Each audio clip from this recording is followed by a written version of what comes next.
Independence day की अगर बात करें तो मुल्क भर की तरह हैदराबाद में जश्न आज़ादी की तैयारियां उरूज पर हैं। गली गली कौमी परचम लहराए जा रहे हैं। मजीद क्या तफसीलात हैं, ब्यूरो हेड हैदराबाद इरफान आराई से जानते हैं। जी इरफान।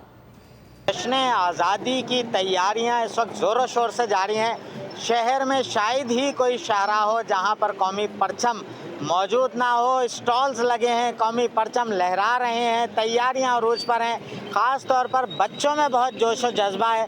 हम बात करते हैं क्या तैयारी की है जश्न आज़ादी की। हमने झंडियाँ भी ली हैं घर को सजाने के लिए और परचम वर्चम लिए हैं सब कुछ घर पे लगाने के लिए। बाकी बहुत अच्छी तैयारियाँ अच्छा, बच्चों में कितना जोश है?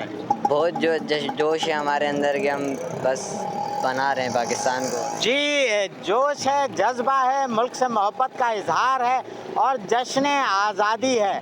तो जश्न आज़ादी को धूमधाम से मनाने की तैयारियां, बरकी कुमकुमे लगाए गए हैं इमारतों पर और खूबसूरत तरीन अंदाज में घरों को सजाया जा रहा है ताकि अपनी खुशी का, जज्बे का इजहार किया जा सके। जी।